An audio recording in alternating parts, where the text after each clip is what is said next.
Have you ever been stuck on public transport during rush hour, squeezed so tight you feel like a sardine in a tin?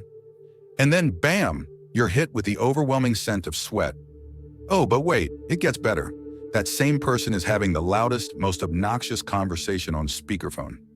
And when someone dares to call them out, cue the cussing, the eye rolls, and the continuation of their performance.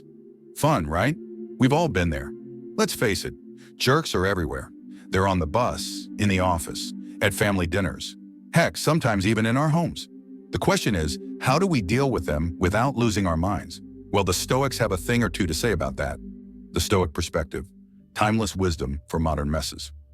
Believe it or not, ancient Stoic philosophers faced their share of difficult people too. From rude bathhouse visitors to deceptive family members, they encountered it all. And you know what? Human nature hasn't changed all that much since then. The loud commuter on a packed bus isn't so different from the person splashing water or cutting in line at a Roman bathhouse. It seems bad behavior is timeless, doesn't it? Take Epictetus, for example. After being exiled from Rome, he set up a school in Nicopolis where he taught his students how to handle life's curveballs, including obnoxious behavior. His lessons weren't just about lofty ideals, they were rooted in everyday experiences. One of his teachings focused on baths. Yes, baths. Why? Because public bathhouses were the Roman equivalent of modern-day social hubs, a place where people gathered, mingled, and inevitably irritated each other.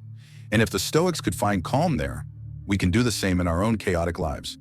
The beauty of Stoicism is its practicality. It doesn't pretend the world is perfect or that people are always kind.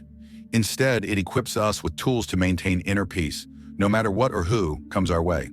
Whether you're in a Roman bath or a bustling subway, the principles remain the same. Prepare, adapt, and protect your tranquility. Storytime: chaos at the Roman baths. Bathhouses in ancient Rome were social hotspots. Think of them as the public transport of their time. They weren't just places to get clean, they were buzzing centers of social activity. People came to relax, gossip, network, and sometimes show off their wealth. Politicians used them to gain public favor. Friends gathered to make plans, and strangers mingled freely. But naturally, where there's a crowd, there's chaos. Splashing water on purpose, stealing valuables, or acting like they own the place, classic jerks roam the bathhouses as much as the streets. For every soothing soak, there was the risk of disruption. And if you think about it, aren't modern gyms or public pools much the same today? Human behavior, it seems, hasn't evolved as much as we like to think. Epictetus, the Stoic philosopher, saw this as an opportunity to teach his students an invaluable lesson. He emphasized managing expectations. If you're going to a bathhouse, expect noise, splashing, and bad behavior. Why? Because these aren't exceptions, they're part of the experience. By preparing yourself for such inevitabilities, you can avoid frustration. But here's the kicker. For Epictetus, the goal wasn't just to bathe, it was to practice self-mastery. No matter how rowdy or rude the surroundings, the real challenge was staying calm, focused, and true to your principles. If you can navigate chaos without letting it disturb your inner peace, you're truly embodying Stoic wisdom. This mindset isn't just for bathhouses, it's a timeless principle. Whether you're on a crowded train or dealing with a pushy person in line, remember, the world is messy, but your mind doesn't have to be. Keep your composure and let the chaos flow around you, not through you. Public transport, Stoic style. Now let's bring that wisdom to today's world. Public transport isn't always smooth sailing. Delays, rude passengers, overcrowding, you name it. But if we, like the Stoics, prepare ourselves mentally, we won't be caught off guard. Imagine stepping onto a packed bus, only to find yourself standing next to someone who seems to have forgotten what deodorant is. Or maybe it's a train that's delayed for the third time this week. The Stoics teach us to anticipate these situations, not with dread, but with calm acceptance. When we set realistic expectations, the inevitable annoyances lose their sting. Instead of fuming or complaining, we can remind ourselves, this is the nature of public transport. My real goal isn't just to get from point A to B, it's to keep my peace intact. And what a powerful mindset that is. Because, let's face it, the bus might be late, but your inner calm doesn't have to follow suit. Stoic wisdom helps us see these daily challenges as opportunities. Yes, opportunities. Each crowded subway car, every loud passenger, and every unkind word is a chance to practice patience and fortitude. When you treat your commute as a mental dojo, Even the worst public transport experiences become training grounds for building resilience. Marcus Aurelius and the power of perspective. Even emperors had to deal with difficult people. Marcus Aurelius, a Stoic emperor, spent his days surrounded by demanding, unfair, and downright unpleasant individuals. Think about it. He wasn't just managing a kingdom, he was juggling egos, betrayals, constant power struggles, and endless politics. The weight of an entire empire rested on his shoulders, and he faced critics, opportunists, and troublemakers daily. Yet somehow he maintained his calm and clarity. How did he do it? By practicing premeditatio malorum, the Stoic art of visualizing challenges before they arise. Marcus prepared his mind for the inevitable, whether it was dealing with rude advisors, incompetent officials, or yes, even smelly people. Imagine this, the most powerful man in the world reflecting on body odor and bad breath. It might seem trivial, but it highlights how Stoicism applies to all aspects of life, no matter how grand or mundane. Marcus reminded himself, that's just how some people are.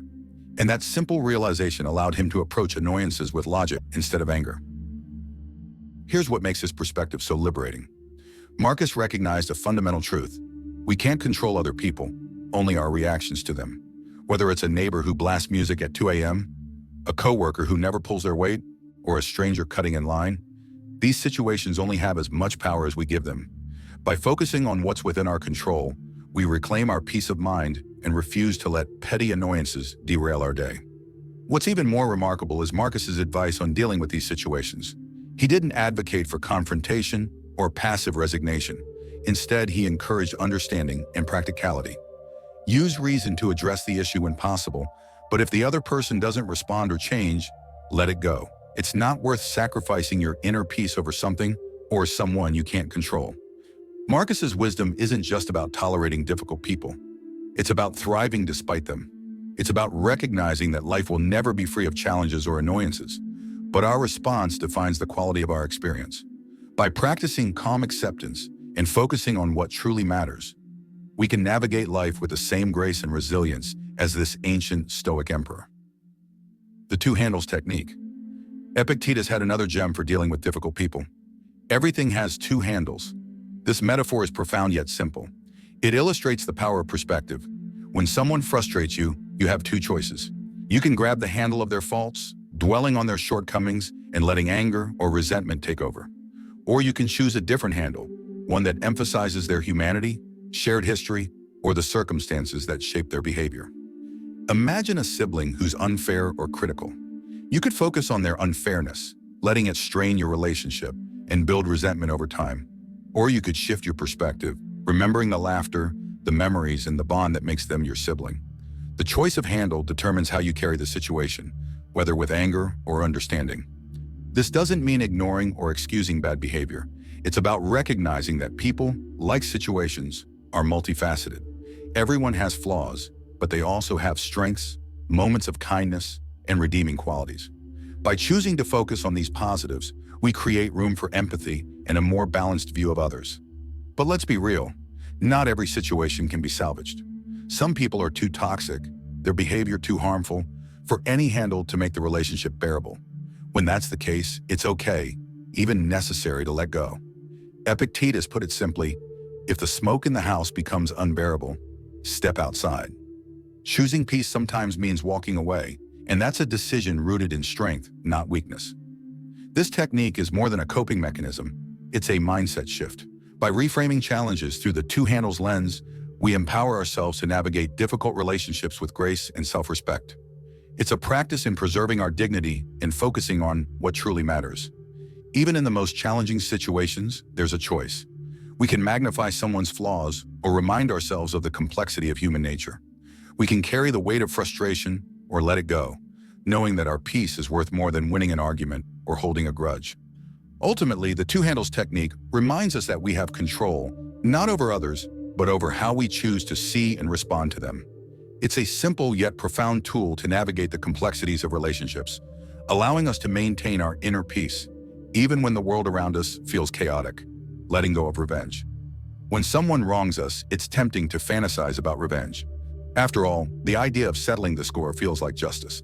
But as the Stoics teach, revenge often hurts us more than it helps. Epictetus reminds us that true harm lies not in what others do to us, but in losing our virtue. By seeking revenge, we risk becoming the very thing we despise, and that's not worth it. Think about it. How many times have we replayed a slight in our minds, fueling anger and resentment? That mental energy, that emotional toll, serves no purpose. The Stoics would argue that holding on to these thoughts only prolongs our suffering. Instead, they urge us to focus on what we can control, our reactions, and our choices. Revenge, even when seemingly justified, rarely brings the satisfaction we expect. True peace comes from within, from letting go of the need for external validation or apologies. When we release the burden of revenge, we free ourselves to move forward, unshackled by the actions of others. It's not about letting them off the hook, it's about refusing to let them control your mind. And that, my friends, is a freedom worth striving for. Closing thoughts, the Stoic way forward. Dealing with difficult people is an unavoidable part of life. From loud commuters and toxic coworkers to challenging family dynamics, the world is full of situations that can test our patience and push our buttons. But as the Stoics remind us, the real battle isn't with the people or circumstances around us. It's within ourselves. It's about mastering our minds, protecting our peace, and staying true to our values no matter what chaos unfolds. Stoic philosophy offers us tools that are as practical today as they were centuries ago. Whether it's managing your expectations, choosing the right handle, or practicing self-control amidst frustration, these teachings remind us that our power lies in how we respond.